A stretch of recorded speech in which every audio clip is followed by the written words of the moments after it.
Hello hi everyone. As smart education मध्ये तुम्हा सर्वांचं खूप खूप स्वागत.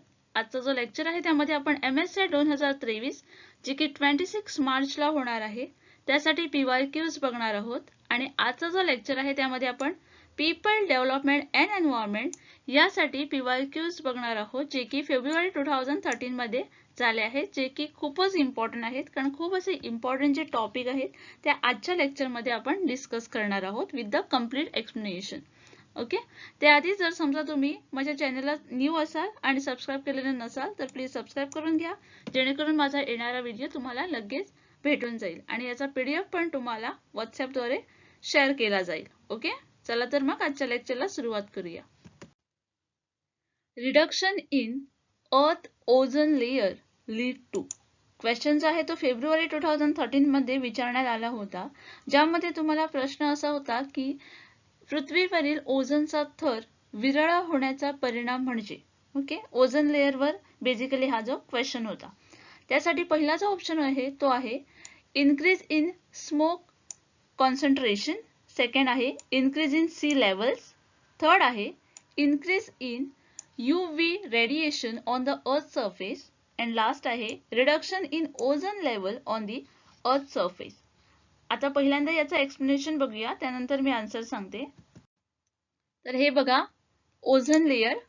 ओझोन लेयर म्हणजे काय किंवा हा कुठे भेटतो, तर ozone layer found in the upper part of the atmosphere. Upper part मध्ये भेटतो ॲटमॉस्फिअरच्या, which is called a स्ट्रॅटोस्फिअर.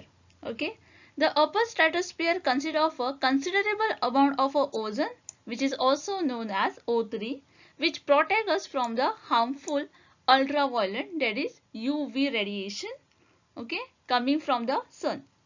Ozone layer काय करतो, तर ओझोन लेयरची जी रिस्पॉन्सिबिलिटी आहे किंवा ड्युटी जी आहे ती आपल्याला प्रोटेक्ट करणं आहे from the sun ultraviolet. Okay, जे रेडिएशन आपल्याला सूर्यापासून येतं अर्थ पर्यंत, त्यापासून जो ओझोन लेयर जो आहे तो आपल्याला प्रोटेक्ट करतो. This radiation cause the skin cancer in the humans. Therefore, it's act as a shield observing the ultraviolet radiation from the sun. हे जे रेडिएशन आहे त्यामधून आपल्याला स्किन कॅन्सर जो आहे तो होऊ शकतो. ओके, यापासूनच आपल्याला ओझोन लेयर जो आहे तो प्रोटेक्ट करतो. So ozone in the stratosphere is a product of UV radiation acting in the dioxide O2 modules. The UV radiation split apart the molecular oxygen into the free oxygen atom, and this oxygen atom combine with the molecular oxygen to form the ozone.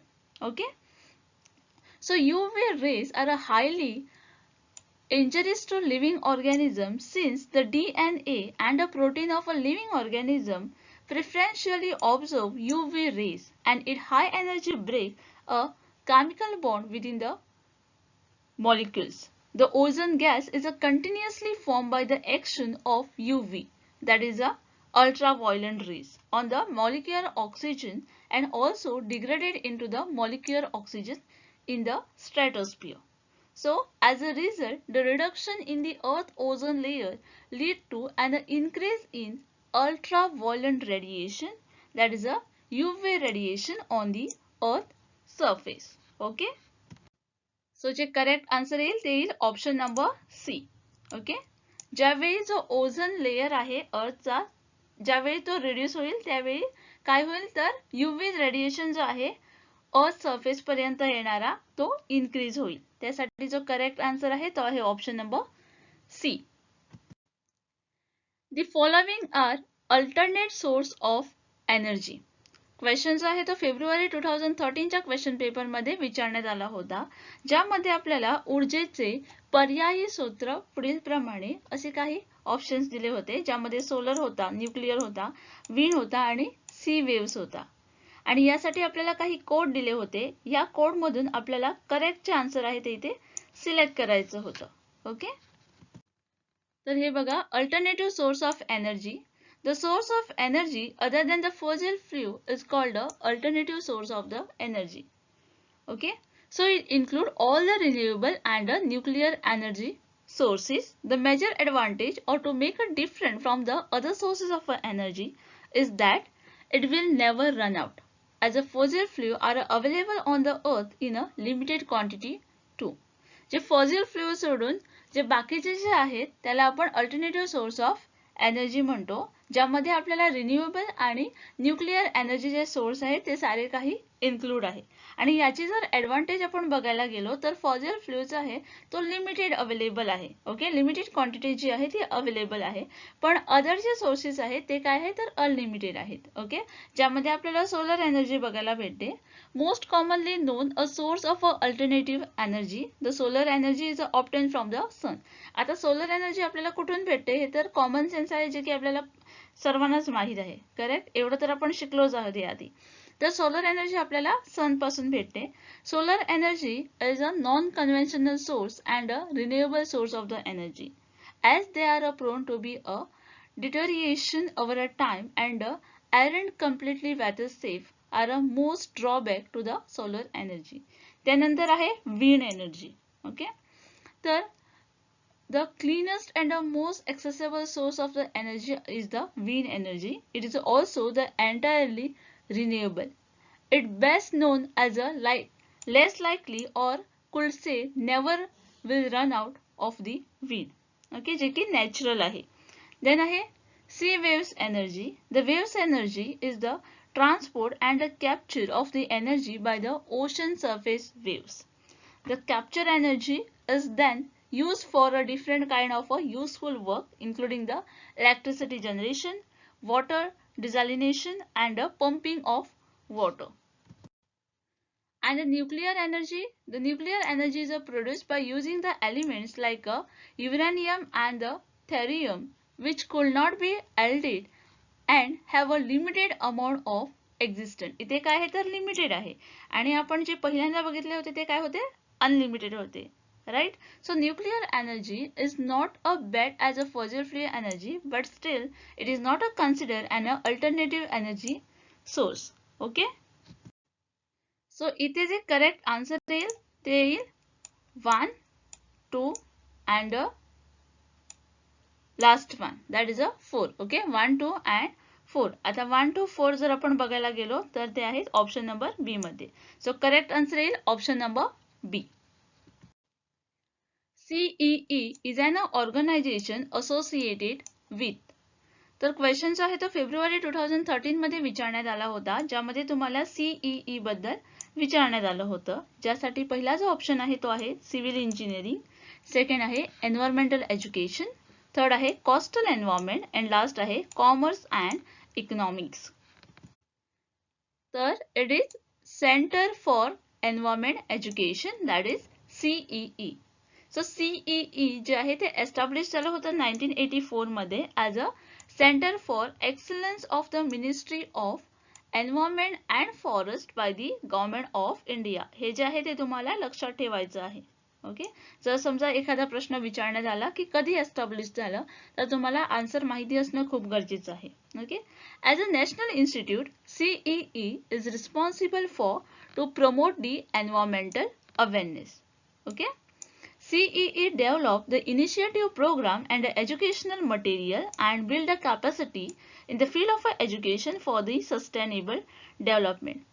आता sustainable development मधून एक गोष्ट माझ्या ध्यानात आली, तर जर समजा तुम्ही UGC नेटचा जो रिसेंट पेपर झाला त्यात बघितलं असाल तर त्यामध्ये ना तुम्हाला सस्टेनेबल डेव्हलपमेंटवर एक प्रश्न विचारण्यात आला होता, ज्यामध्ये तुम्हाला सस्टेनेबल डेव्हलपमेंटचा गोल विचारण्यात आला होता. ओके, जे 17 डिफरंट गोल आहेत त्यामधून एक गोल विचारण्यात आला होता, ज्यामध्ये काही ऑप्शन्स दिले होते, मिक्स ऑप्शन्स होते आणि त्यामधून आपल्याला सस्टेनेबल गोल यामधला कुठला आहे तो रिकॉग्नाइज करायचा होता. ओके, म्हणजे समजून घ्या की हा जो टॉपिक आहे तो किती इम्पॉर्टंट आहे, सस्टेनेबल डेव्हलपमेंट. ओके, त्यामध्ये जे 17 जे गोल आहेत ना ते तुम्हाला लक्षात ठेवायचे आहेत, कारण MS सेट मध्ये पण हा प्रश्न विचारू शकतात, याच्यात काहीही शंका नाही आहे. ओके, त्यामुळे 17 जे गोल आहेत ना ते जरा स्टडी करून जा. प्रत्येक गोलचे जे नाव आहे आणि तो गोल कितवा आहे हे जरा स्टडी करूनच जा. ओके, सो इथे आम्ही गोष्ट करत होतो CEE ची. तर it is committed to ensuring that environmental education work towards the action for sustainable development, and it undertake a field project that demonstrate and validate the role education can also have a role in substantial development. Okay, So here the CEE is an organization associated with the environmental education. यासाठी जे correct answer आहे ते आहे option number B. Okay. Richter scale is a use to measure. तर इथे तुम्हाला रिच्टर scale बद्दल विचारण्यात आलं होतं, जो की 2013 मध्ये विचारण्यात आला होता हा प्रश्न. ज्यासाठी पहिला जो ऑप्शन आहे तो आहे विंड वेलोसिटी, सेकंड आहे सेन्सिमिक व्हायब्रेशन, थर्ड आहे intensity of light and last आहे व्हॉल्यूम ऑफ वॉटर. तर हे बघा, रिच्टर स्केल बद्दल मी तुम्हाला इथे इन्फॉर्मेशन प्रोव्हाइड केली आहे, ज्याचा PDF पण तुम्हाला भेटून जाईल. Okay. Richter scale is a use to for measuring the intensity of earthquake. हा कशासाठी यूज केला जातो, तर मेजर करण्यासाठी intensity of the earthquake. Okay. The Richter scale measure the maximum amplitude of seismic waves that reach the seismograph. Okay, the magnitude is expressed in the absolute number, that is 0 to 10, and the power of an earthquake is expressed in terms of a magnitude on the scale called a Richter scale. This was developed by Charles F. Richter in 1935. हे तुम्हाला लक्षात ठेवायचं आहे की हा जो आहे तो कोणी डेव्हलप केला होता. The intensity scale is a name after the Mercalli, an Italian seismologist. The intensity scale takes into the account the variable damage caused by the event, and the range of an intensity scale is for the 1 to 12. Okay. So here there are three types of earthquake waves. ज्यामध्ये पहिला आहे P waves or a longitudinal wave, second आहे S wave, and last आहे L waves. Okay. Richter scale is used to measure the seismic vibration, that is option number B will be the correct answer. High tide and a low tide is influenced by. Question जो आहे तो 2013 च्या question मध्ये विचारण्यात आला होता, ज्यामध्ये तुम्हाला हाय टाइड आणि लो टाइड बद्दल विचारण्यात आलं होतं. Okay. It is a influence by. यासाठी पहिला जो ऑप्शन आहे तो आहे rotation of the earth, second आहे revolution of the earth, third आहे phases of the moon, and last आहे supernatural forces.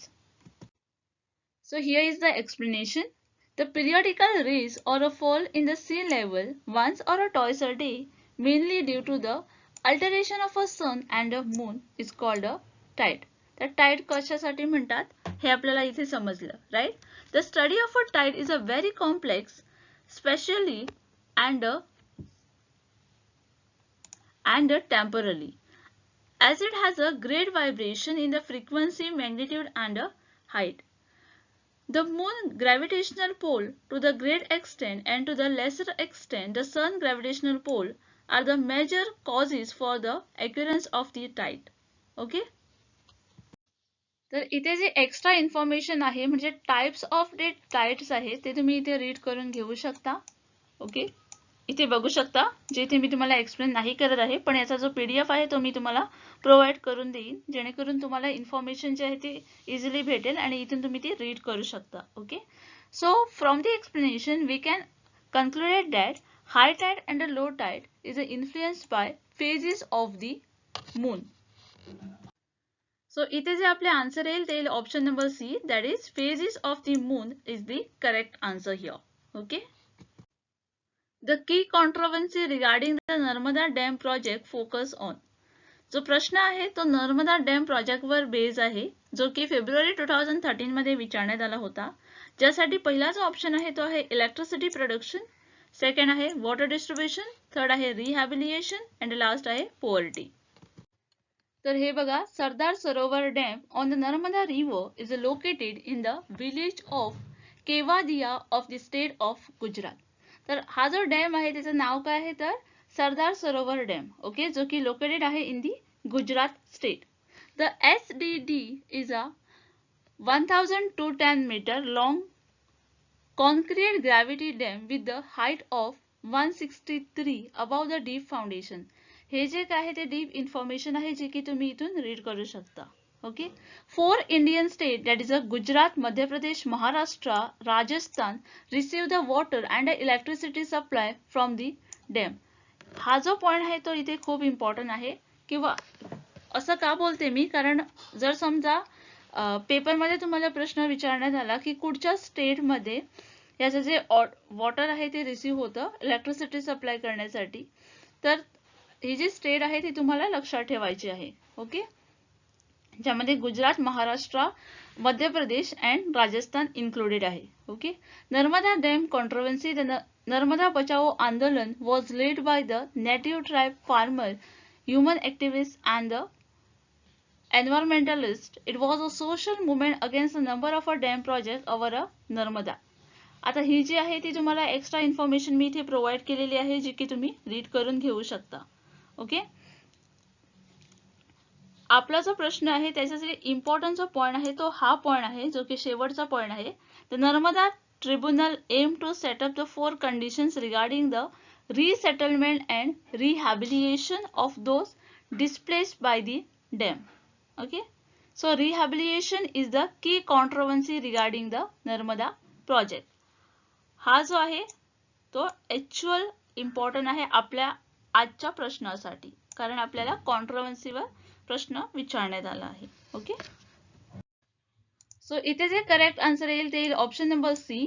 The key controversy regarding the Narmada Dam project focus on rehabilitation and resettlement. Okay, I hope you have understood all the things. जर समजा काही doubt असेल तर please comment section मध्ये लिहून पाठवा, जेणेकरून मी तुमचा जो डाऊट आहे तो क्लिअर करण्याचा पुरेपूर प्रयत्न करेन. Okay, till then keep watching, keep learning.